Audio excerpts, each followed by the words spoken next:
Assalamualaikum warahmatullahi wabarakatuh. Perkenalkan, nama saya Fadilah Lutfi Rahmi, mahasiswa ITS Katolik 2, Prodi Manajemen 41, NIM 226120100032. Video ini merupakan bentuk pemenuhan tugas pada mata kuliah Pendidikan Anti Korupsi yang diampu oleh Bapak Elondri SEMM.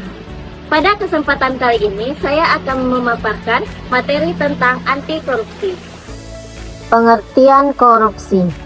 Nah, sebelumnya kita harus tahu dulu nih teman-teman, apa itu korupsi. Menurut Kamus Besar Bahasa Indonesia, korupsi yaitu penyelewengan atau penyalahgunaan uang negara, baik pada perusahaan, organisasi, maupun yayasan dan sebagainya, untuk kepentingan pribadi dan orang lain. Mungkin teman-teman semua sudah tidak asing lagi mendengar kata korupsi, yang artinya keburukan, kebusukan, ketidakjujuran.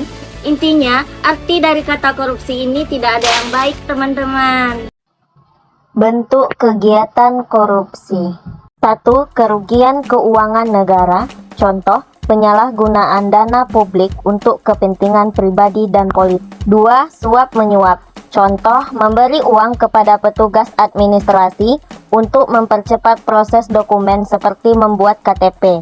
3. Penggelapan dalam jabatan. Contoh, karyawan yang menyalahgunakan kepercayaan dan tidak menjalankan tugas sebagaimana mestinya dengan memanipulasi data keuangan perusahaan. 4. Pemerasan.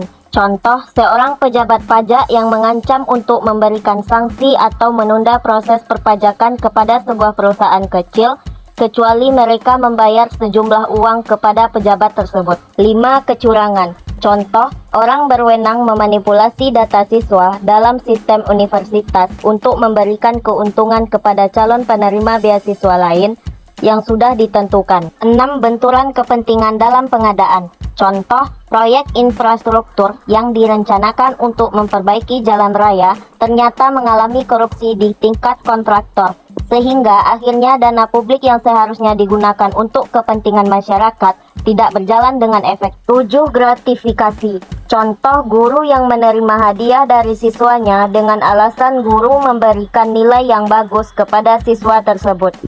Mirisnya korupsi sejak dini. Nah, teman-teman semua, tanpa kita sadari, bibit-bibit korupsi ini sudah menjadi hal yang biasa sejak dini. Contohnya, bolos sekolah, memberikan hadiah kepada guru dengan alasan tertentu, kemudian membohongi orang tua tentang keuangan sekolah. Banyak sebagian orang mengatakan korupsi itu adalah budaya.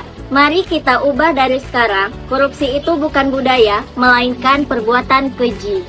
Saran saya, sebagai mahasiswa dan generasi muda, kita harus menanamkan keimanan dalam diri, menumbuhkan semangat kebangsaan, kemudian di mana kita berada harus mengutamakan kejujuran. Mari kita saksikan video terkait tentang kasus korupsi. Kasus korupsi ini merugikan negara sebanyak 2,3 triliun, setelah kasus timah yang merugikan negara sebanyak 271 triliun. Ada kasus baru nih. Kali ini, Kejaksaan telah berhasil menumpas kasus korupsi pertambangan yang menyebabkan kerugian negara sebanyak 2,3 triliun. Windu Anji Susanto, pemilik PT Lawu Agung Minang ini divonis pidana 8 tahun penjara terkait kasus korupsi pertambangan biji nikel di Blok Mandiodo, Konawe Utara, Sulawesi Tenggara. Hakim Ketua Fazal Handri menyebutkan bahwa Windu akan divonis pidana 8 tahun penjara serta denda sebanyak 135 miliar rupiah. Nah, setelah teman-teman menyaksikan video terkait tentang kasus korupsi di Indonesia, apa yang teman-teman rasakan? Ketik di kolom komentar ya. Thanks for watching. Assalamualaikum warahmatullahi wabarakatuh.